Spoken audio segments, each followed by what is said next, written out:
श्री गणेशाय नमः। अथ श्री धनलक्ष्मी स्तोत्रम्। श्री धनदा उवाच देवी देवमुपागम्य नीलकण्ठं मम प्रियं कृपया पार्वती प्राह शङ्करं करुणाकरं। श्रीदेव्युवाच ब्रूहि वल्लभ साधूनां दरिद्राणां कुटुम्बिनां दरिद्रधनलोपाय मञ्जस्यैव धनप्रदां।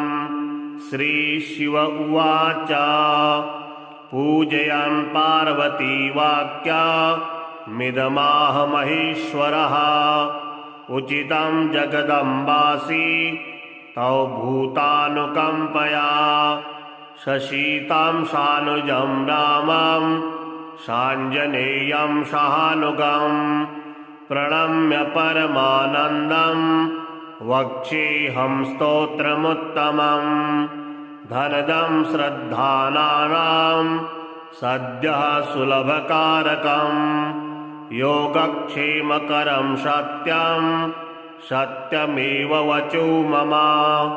पठन्तः पाठयन्तोऽपि ब्राह्मणैरास्तिकोत्तमैः धनलाभो भवेद्दासु नाशमेति दरिद्रता। भूभवान् स भवां भूते भक्तिकल्पलतां शुभां प्रार्थयेत्तां यथा कामं कामधेनुस्वरूपिणीं। धर्मदे धनदे देवी दानशीले दयाकरे त्वं प्रसीद महेशानि यदर्थं प्रार्थयाम्यहम्। धरामरप्रिये पुण्ये धन्ये धनदपूजिते सुधनं धार्मिकं देहि यजमानाय सत्वरं। रम्ये रुद्रप्रिये रूपे रामरूपे रतिप्रिये शिखी सखमनोमूर्ते प्रसीद प्रणते मयि। आरक्त्य चरणाम्भोजे सिद्धि सर्वार्थदायिके दिव्याम्बरधरे देव्ये दिव्यमालोपशोभिते। समस्तगुणसम्पन्ने सर्वलक्षणलक्षिते शरच्चन्द्रमुखे नीले नीलनीरजलोचने चञ्चरीकचमूचारु श्रीहारकुटिलालके मत्ते भगवती मातः कलकण्ठरवामृते। हासावलोकैर्दिव्यैर्भक्तचिन्तापहारिके रूपलावण्यतारुण्य कारुण्यगुणभाजने क्वणत्कङ्कणमञ्जीरे लसलीलाकराम्बुजे रुद्रप्रकाशिते तत्त्वे धर्माधारे धरालये प्रयच्छ यजमानाय धनं धर्मैकसाधनां। मातस्त्वं मे विलम्बेन दिशस्व जगदम्बिके कृपया करुणागारे प्रार्थितां कुरु मे शुभे। वसुधे वसुधारूपे वसुवासौ वन्दिते धनदे यजमानाय वरदे वरदा भवा।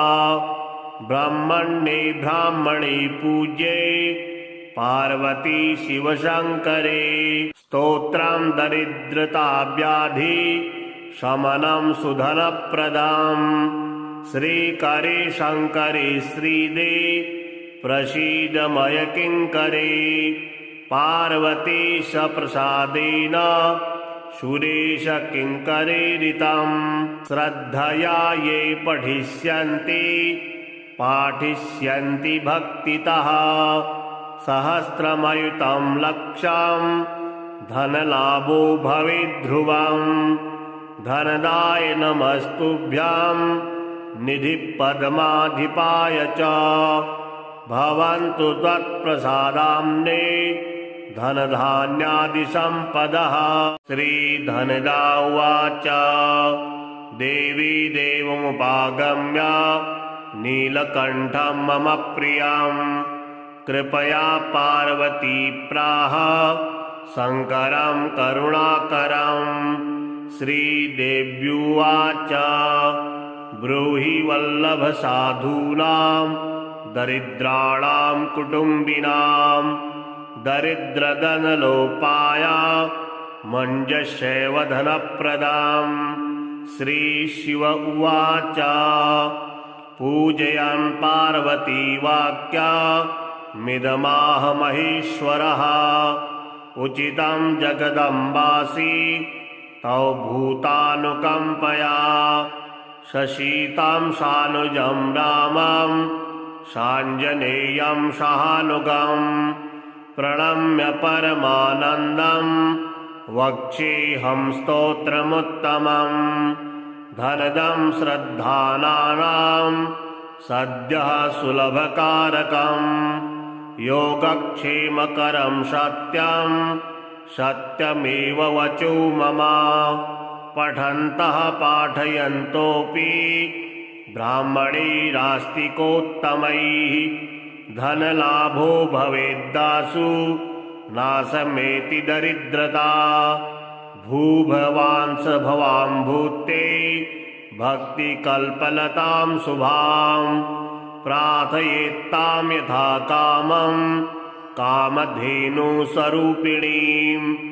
धर्मदे धनदे देवी दानशीले दयाकरे त्वं प्रसीद महेशानि यदर्थं प्रार्थयाम्यहम्। धरामरप्रिये पुण्ये धन्ये धनदपूजिते सुधनं धार्मिकं देहि यजमानाय सत्वरम्। रम्ये रुद्रप्रिये रूपे रामरूपे रतिप्रिये शिखी सखमनोमूर्ते प्रसीद प्रणते मयि। आरत्य चरणाम्भोजे सिद्धि सर्वार्थदायिके दिव्याम्बरधरे देव्ये दिव्यमालोपशोभिते। समस्तगुणसम्पन्ने सर्वलक्षणलक्षिते शरच्चन्द्रमुखे नीले नीलनीरजलोचने चञ्चरीकचमूचारु श्रीहारकुटिलालके मत्ते भगवती मातः कलकण्ठरवामृते। हासावलोकैर्दिव्यैर्भक्तचिन्तापहारिके रूपलावण्यतारुण्य कारुण्यगुणभाजने क्वणत्कङ्कणमञ्जीरे लसलीलाकराम्बुजे रुद्रप्रकाशिते तत्त्वे धर्माधारे धरालये प्रयच्छ यजमानाय धरं धर्मैकसाधनाम्। मातस्त्वं मे विलम्बेन दिशस्व जगदम्बिके कृपया करुणागारे प्रार्थितां कुरु मे शुभे। वसुधे वसुधारूपे वसुवासौ वन्दिते धनदे यजमानाय वरदे वरदा भवा। ब्रह्मण्ये ब्राह्मणे पूज्ये पार्वती शिवशङ्करे स्तोत्रं दरिद्रताव्याधि शमनं सुधनप्रदाम्। श्रीकरे शङ्करे श्रीदे प्रसीद मयकिङ्करे पार्वतीश प्रसादेन सुरेश किङ्करेरितं। श्रद्धया ये पठिष्यन्ति पाठिष्यन्ति भक्तितः सहस्रमयुतं लक्षं धनलाभो भवेद्ध्रुवम्। धनदाय नमस्तुभ्यं निधिपद्माधिपाय च भवन्तु त्वत्प्रसादाम्ने धनधान्यादिसम्पदः।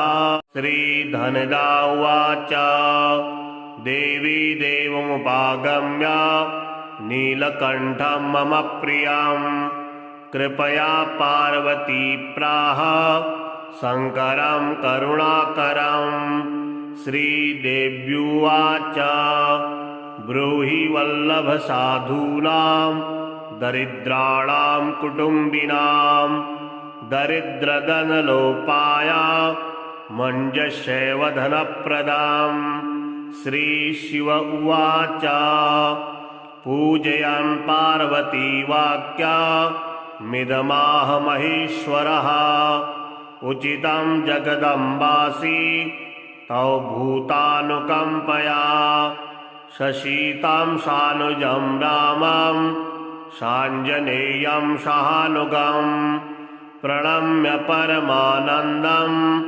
वक्ष्येऽहं स्तोत्रमुत्तमं धनदं श्रद्धानां सद्यः सुलभकारकं योगक्षेमकरं सत्यं सत्यमेव वचो मम पठन्तः पाठयन्तोऽपि ब्राह्मणैरास्तिकोत्तमैः धनलाभो भवेद्दासु नाशमेति दरिद्रता भूभवांस भवां भूते भक्तिकल्पलतां शुभां प्रार्थयेत्तां यथा कामं कामधेनुस्वरूपिणीं धर्मदे धनदे देवी दानशीले दयाकरे त्वं प्रसीद महेशानि यदर्थं प्रार्थयाम्यहम् धरामरप्रिये पुण्ये धन्ये धनदपूजिते सुधनं धार्मिकं देहि यजमानाय सत्वरं रम्ये रुद्रप्रिये रूपे रामरूपे रतिप्रिये शिखी सखमनोमूर्ते प्रसीद प्रणते मयि आरक्त्य चरणाम्भोजे सिद्धि सर्वार्थदायिके दिव्याम्बरधरे देव्ये दिव्यमालोपशोभिते समस्तगुणसम्पन्ने सर्वलक्षणलक्षिते शरच्चन्द्रमुखे नीले नीलनीरजलोचने चञ्चरीकचमूचारु श्रीहारकुटिलालके मत्ते भगवती मातः कलकण्ठरवामृते हासावलोकैर्दिव्यैर्भक्तचिन्तापहारिके रूपलावण्यतारुण्य कारुण्यगुणभाजने क्वणत्कङ्कणमञ्जीरे लसलीलाकराम्बुजे रुद्रप्रकाशिते तत्त्वे धर्माद्धारे धरालये प्रयच्छ यजमानाय धरं धर्मैकसाधनां मातस्त्वं मे विलम्बेन दिशस्व जगदम्बिके कृपया करुणागारे प्रार्थितां कुरु मे शुभे वसुधे वसुधारूपे वसुवासौ वन्दिते धनदे यजमानाय वरदे वरदा भवा ब्रह्मण्ये ब्राह्मणे पूज्ये पार्वती शिवशङ्करे स्तोत्रं दरिद्रताव्याधि शमनं सुधनप्रदां श्रीकरे शङ्करे श्रीदे प्रसीद मय किङ्करे पार्वतीश प्रसादेन सुरेश किङ्करेरितं श्रद्धया ये पठिष्यन्ति पाठिष्यन्ति भक्तितः सहस्रमयुतं लक्षं धनलाभो भवेद्ध्रुवं धनदाय नमस्तुभ्यं निधिपद्माधिपाय च भवन्तु त्वत्प्रसादाम्ने धनधान्यादिसम्पदः श्रीधनदा उवाच देवी देवमुपागम्य नीलकण्ठं मम प्रियं कृपया पार्वती प्राह शङ्करं करुणाकरं श्रीदेव्युवाच ब्रूहि वल्लभसाधूनां दरिद्राणां कुटुम्बिनां दरिद्रधनलोपाय मञ्जस्यैव धनप्रदां। श्रीशिव उवाच पूजयन् पार्वती वाक्यमिदमाह महेश्वरः उचितं जगदम्बासि तौ भूतानुकम्पया शशीतां सानुजं रामं साञ्जनेयं सहानुगं प्रणम्य परमानन्दं वक्ष्येऽहं स्तोत्रमुत्तमं। धनदं श्रद्धानां सद्यः सुलभकारकं योगक्षेमकरं सत्यं सत्यमेव वचो मम। पठन्तः पाठयन्तोऽपि ब्राह्मणैरास्तिकोत्तमैः धनलाभो भवेद्दासु नाशमेति दरिद्रता। भूभवांस भवां भूते भक्तिकल्पलतां शुभां प्रार्थयेत्तां यथा कामं कामधेनुस्वरूपिणीं। धर्मदे धनदे देवी दानशीले दयाकरे त्वं प्रसीद महेशानि यदर्थं प्रार्थयाम्यहम्। धरामरप्रिये पुण्ये धन्ये धनदपूजिते सुधनां धार्मिकं देहि यजमानाय सत्वरं। रम्ये रुद्रप्रिये रूपे रामरूपे रतिप्रिये शिखी सखमनोमूर्ते प्रसीद प्रणते मयि। आरक्तचरणाम्भोजे सिद्धि सर्वार्थदायिके दिव्याम्बरधरे देव्ये दिव्यमालोपशोभिते। समस्तगुणसम्पन्ने सर्वलक्षणलक्षिते शरच्चन्द्रमुखे नीले नीलनीरजलोचने चञ्चरीकचमूचारु श्रीहारकुटिलालके मत्ते भगवती मातः कलकण्ठरवामृते। हासावलोकैर्दिव्यैर्भक्तचिन्तापहारिके रूपलावण्यतारुण्य कारुण्यगुणभाजने क्वणत्कङ्कणमञ्जीरे लसलीलाकराम्बुजे रुद्रप्रकाशिते तत्त्वे धर्माद्धारे धरालये प्रयच्छ यजमानाय धरं धर्मैकसाधनां। मातस्त्वं मे विलम्बेन दिशस्व जगदम्बिके कृपया करुणागारे प्रार्थितां कुरु मे शुभे। वसुधे वसुधारूपे वसुवासौ वन्दिते धनदे यजमानाय वरदे वरदा भवा। ब्रह्मण्ये ब्राह्मणे पूज्ये पार्वती शिवशङ्करे स्तोत्रं दरिद्रताव्याधि शमनं सुधनप्रदं। श्रीकरे शङ्करे श्रीदे प्रसीद मयकिङ्करे पार्वतीश प्रसादेन सुरेश किङ्करेरितं। श्रद्धया ये पठिष्यन्ति पाठिष्यन्ति भक्तितः सहस्रमयुतं लक्षं धनलाभो भवेद्ध्रुवं। धनदाय नमस्तुभ्यं निधिपद्माधिपाय च भवन्तु त्वत्प्रसादाम्ने धनधान्यादिसम्पदः। श्रीधनदा उवाच देवी देवमुपागम्य नीलकण्ठं मम प्रियं कृपया पार्वती प्राह शङ्करं करुणाकरं। श्रीदेव्युवाच ब्रूहि वल्लभसाधूनां दरिद्राणां कुटुम्बिनां दरिद्रधनलोपाय मञ्जस्यैव धनप्रदाम्।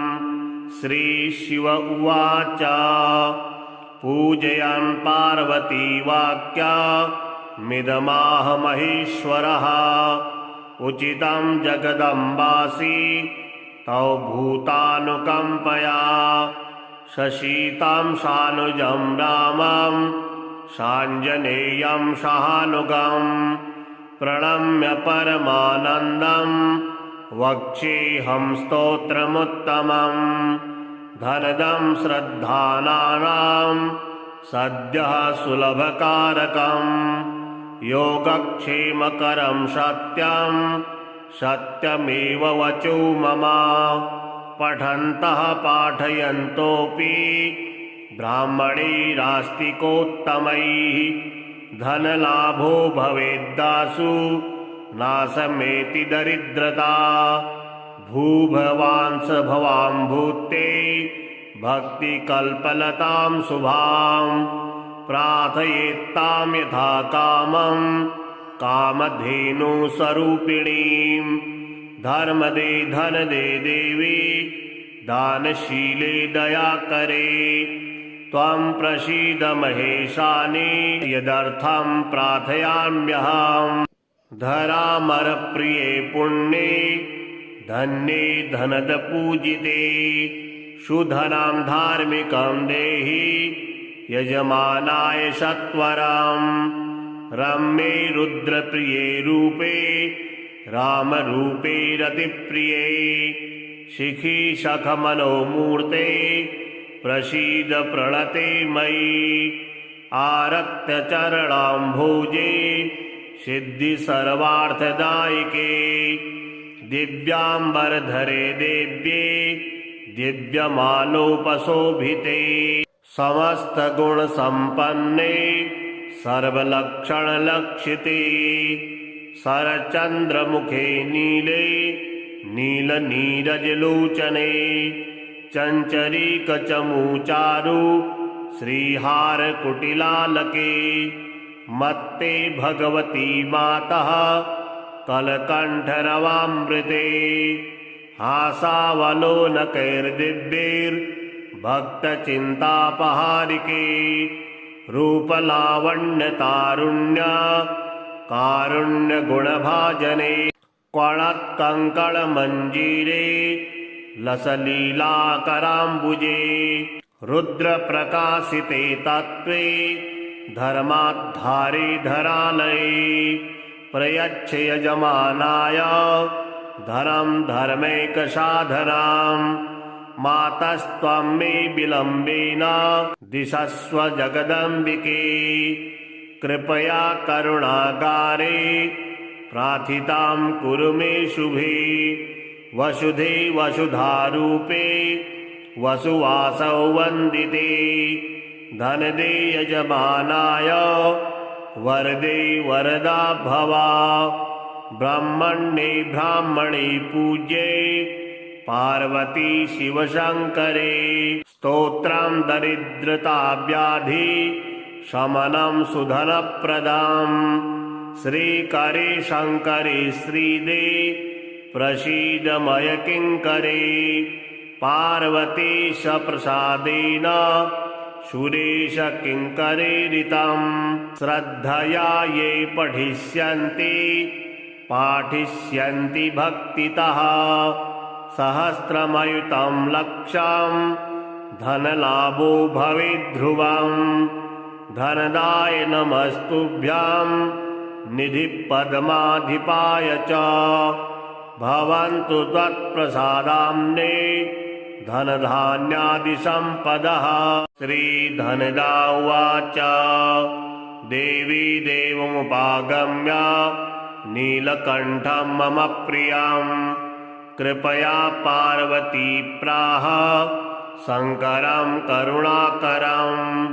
श्रीदेव्युवाच ब्रूहि वल्लभ साधूनां दरिद्राणां कुटुम्बिनां दरिद्रधनलोपाय मञ्जस्यैव धनप्रदाम्। श्रीशिव उवाच पूजयन् पार्वती वाक्या मिदमाह महेश्वरः उचितं जगदम्बासि तौ भूतानुकम्पया शशीतां सानुजं रामं साञ्जनेयं सहानुगं प्रणम्य परमानन्दं वक्ष्येऽहं स्तोत्रमुत्तमं धनदं श्रद्धानां सद्यः सुलभकारकं योगक्षेमकरं सत्यं सत्यमेव वचो मम पठन्तः पाठयन्तोऽपि ब्राह्मणैरास्तिकोत्तमैः धनलाभो भवेद्दासु नाशमेति दरिद्रता भूभवांस भवां भूते भक्तिकल्पलतां शुभां प्रार्थयेत्तां यथा कामं कामधेनुस्वरूपिणीं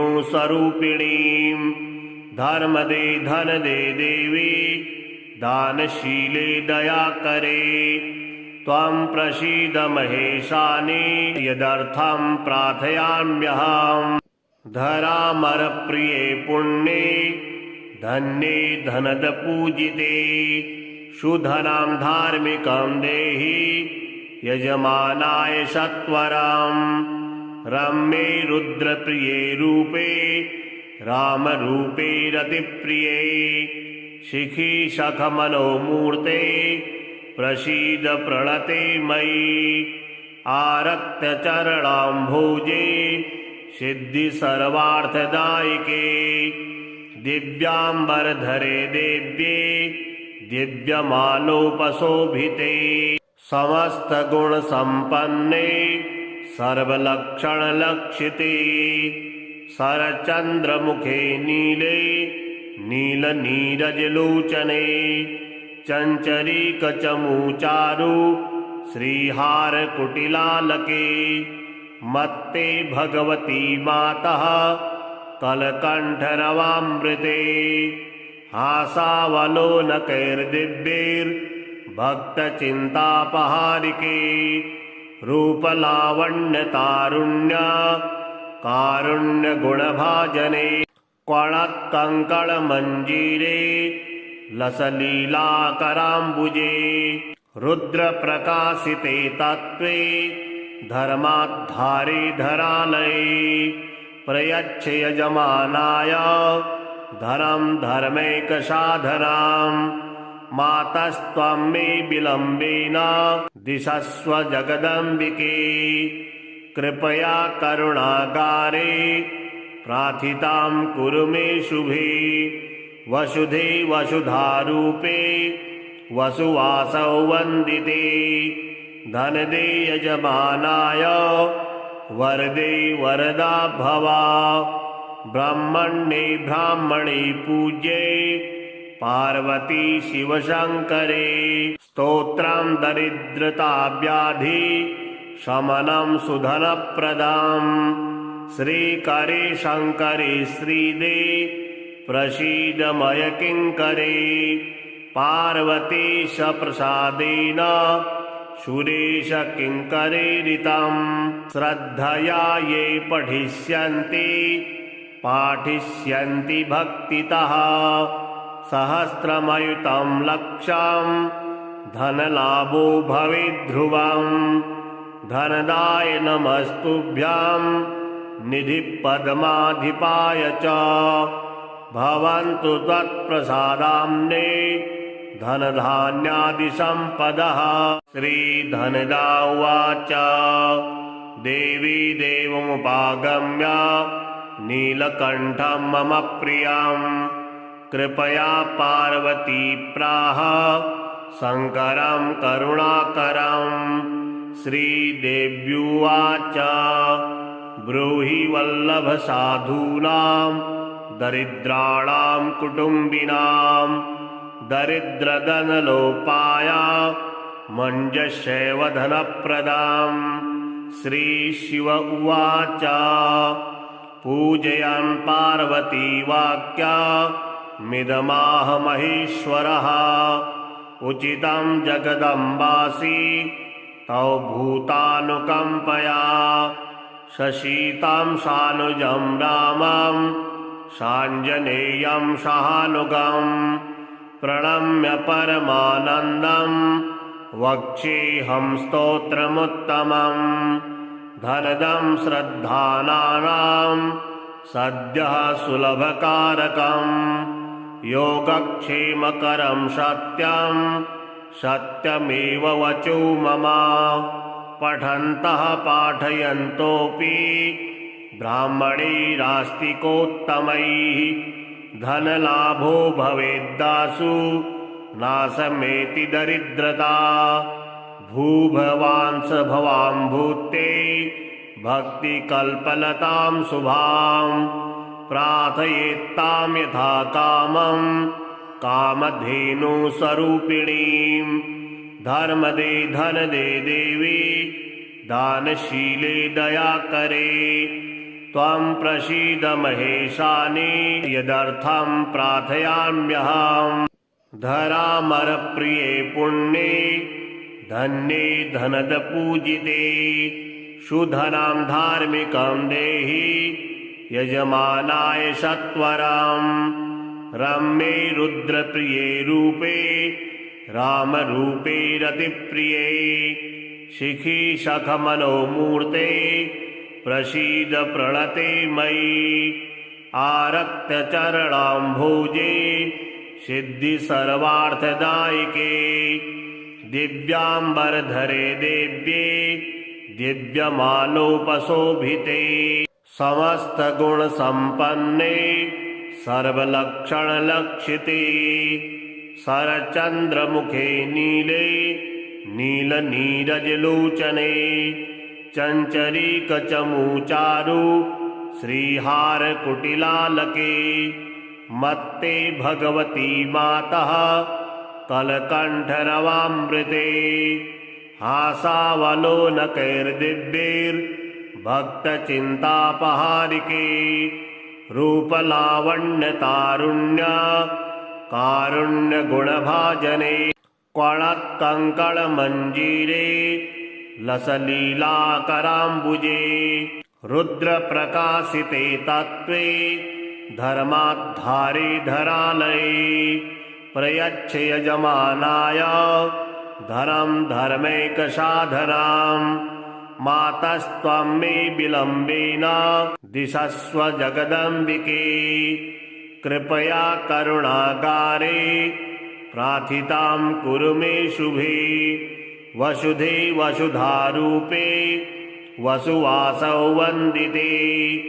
धनदे यजमानाय वरदे वरदा भवा ब्रह्मण्ये ब्राह्मणे पूज्ये पार्वती शिवशङ्करे स्तोत्रं दरिद्रताव्याधि शमनं सुधनप्रदां श्रीकरे शङ्करे श्रीदे प्रसीद मय किङ्करे पार्वतीश प्रसादेन सुरेश किङ्करेरितं श्रद्धया ये पठिष्यन्ति पाठिष्यन्ति भक्तितः सहस्रमयुतं लक्षं धनलाभो भवेद्ध्रुवं धनदाय नमस्तुभ्यं निधिपद्माधिपाय च भवन्तु त्वत्प्रसादाम्ने धनधान्यादिसम्पदः श्रीधनदा उवाच देवी देवमुपागम्य नीलकण्ठं मम प्रियं कृपया पार्वती प्राह शङ्करं करुणाकरं श्रीदेव्युवाच ब्रूहि वल्लभ साधूनां दरिद्राणां कुटुम्बिनां दरिद्रधनलोपाय मञ्जस्यैव धनप्रदां श्रीशिव उवाच पूजयन् पार्वती वाक्या मिदमाह महेश्वरः उचितं जगदम्बासि तौ भूतानुकम्पया शशीतां सानुजं रामं साञ्जनेयं सहानुगं प्रणम्य परमानन्दं वक्ष्येऽहं स्तोत्रमुत्तमम्। धनदं श्रद्धानां सद्यः सुलभकारकम् योगक्षेमकरं सत्यं सत्यमेव वचो मम। पठन्तः पाठयन्तोऽपि ब्राह्मणैरास्तिकोत्तमैः धनलाभो भवेद्दासु नाशमेति दरिद्रता। भूभवांस भवां भूते भक्तिकल्पलतां शुभां प्रार्थयेत्तां यथा कामं कामधेनुस्वरूपिणीं। धर्मदे धनदे देवी दानशीले दयाकरे त्वं प्रसीद महेशानि यदर्थं प्रार्थयाम्यहम्। धरामरप्रिये पुण्ये धन्ये धनदपूजिते सुधनं धार्मिकं देहि यजमानाय सत्वरं। रम्ये रुद्रप्रिये रूपे रामरूपे रतिप्रिये शिखी सखमनोमूर्ते प्रसीद प्रणते मयि। आरक्तचरणाम्भोजे सिद्धि सर्वार्थदायिके दिव्याम्बरधरे देव्ये दिव्यमालोपशोभिते। समस्तगुणसम्पन्ने सर्वलक्षणलक्षिते शरच्चन्द्रमुखे नीले नीलनीरजलोचने चञ्चरीकचमूचारु श्रीहारकुटिलालके मत्ते भगवती मातः कलकण्ठरवामृते। हासावलोकैर्दिव्यैर्भक्तचिन्तापहारिके रूपलावण्यतारुण्य कारुण्यगुणभाजने क्वणत्कङ्कणमञ्जीरे लसलीलाकराम्बुजे रुद्रप्रकाशिते तत्त्वे धर्माधारे धरालये प्रयच्छ यजमानाय धनं धर्मैकसाधनाम्। मातस्त्वं मे विलम्बेन दिशस्व जगदम्बिके कृपया करुणागारे प्रार्थितां कुरु मे शुभे। वसुधे वसुधारूपे वसुवासौ वन्दिते धनदे यजमानाय वरदे वरदा भवा।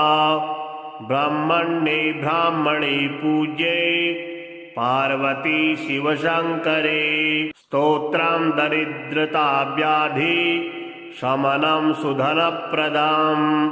श्रीकरे शङ्करे श्रीदे प्रसीद मय किङ्करे पार्वतीश प्रसादेन सुरेश किङ्करेरितं। श्रद्धया ये पठिष्यन्ति पाठिष्यन्ति भक्तितः सहस्रमयुतं लक्षं धनलाभो भवेद्ध्रुवं। धनदाय नमस्तुभ्यं निधिपद्माधिपाय च भवन्तु त्वत्प्रसादाम्ने धनधान्यादिसम्पदः।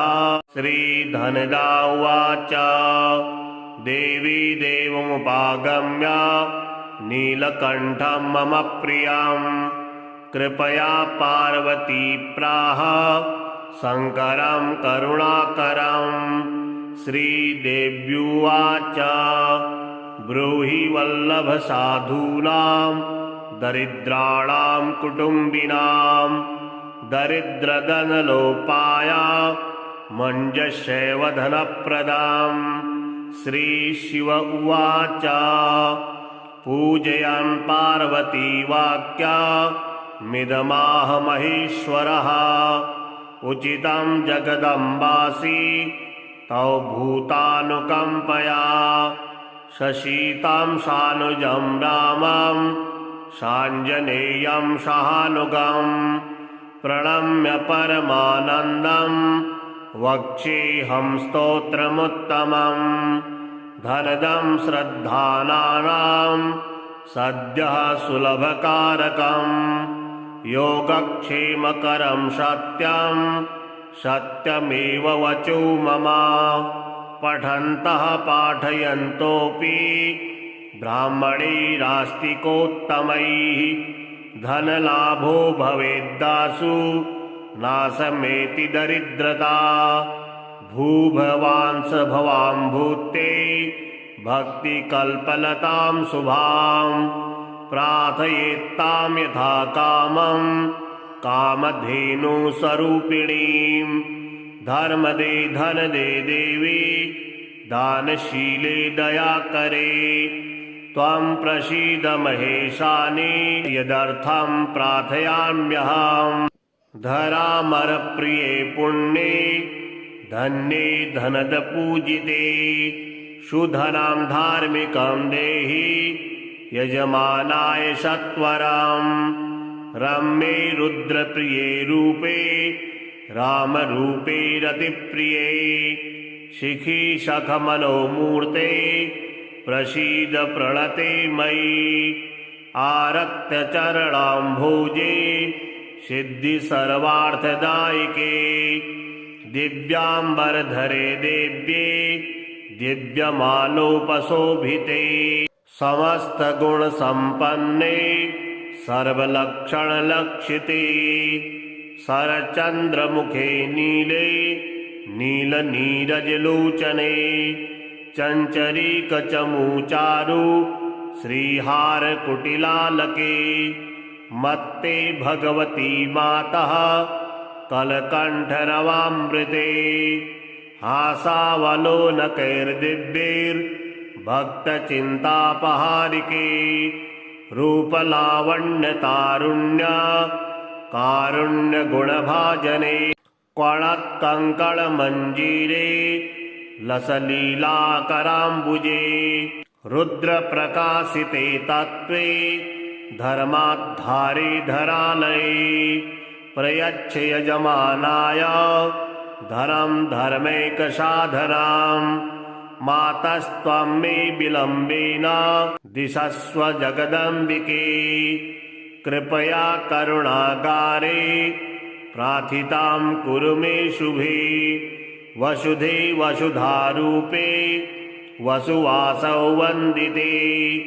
धनदे यजमानाय वरदे वरदा भवा ब्रह्मण्ये ब्राह्मणे पूज्ये पार्वती शिवशङ्करे स्तोत्रं दरिद्रताव्याधि शमनं सुधनप्रदां श्रीकरे शङ्करे श्रीदे प्रसीदमय किङ्करे पार्वतीश प्रसादेन सुरेश किङ्करेरितं श्रद्धया ये पठिष्यन्ति पाठिष्यन्ति भक्तितः सहस्रमयुतं लक्षं धनलाभो भवेद्ध्रुवं धनदाय नमस्तुभ्यं निधिपद्माधिपाय च भवन्तु त्वत्प्रसादाम्ने धनधान्यादिसम्पदः।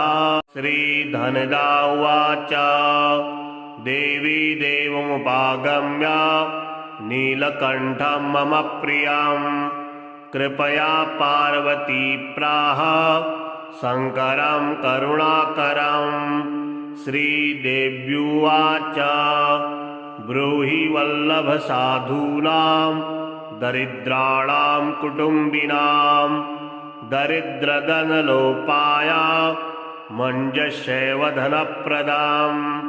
श्रीशिव उवाच पूजयन् पार्वती वाक्या मिदमाह महेश्वरः उचितं जगदम्बासि तौ भूतानुकम्पया शशीतां सानुजं रामं साञ्जनेयं सहानुगं प्रणम्य परमानन्दं वक्ष्येऽहं स्तोत्रमुत्तमं। धनदं श्रद्धानां सद्यः सुलभकारकं योगक्षेमकरं सत्यं सत्यमेव वचो मम पठन्तः पाठयन्तोऽपि ब्राह्मणैरास्तिकोत्तमैः धनलाभो भवेद्दासु नाशमेति दरिद्रता। भूभवांस भवां भूते भक्तिकल्पलतां शुभां प्रार्थयेत्तां यथा कामं कामधेनुस्वरूपिणीं। धर्मदे धनदे देवी दानशीले दयाकरे त्वं प्रसीद महेशानि यदर्थं प्रार्थयाम्यहम्।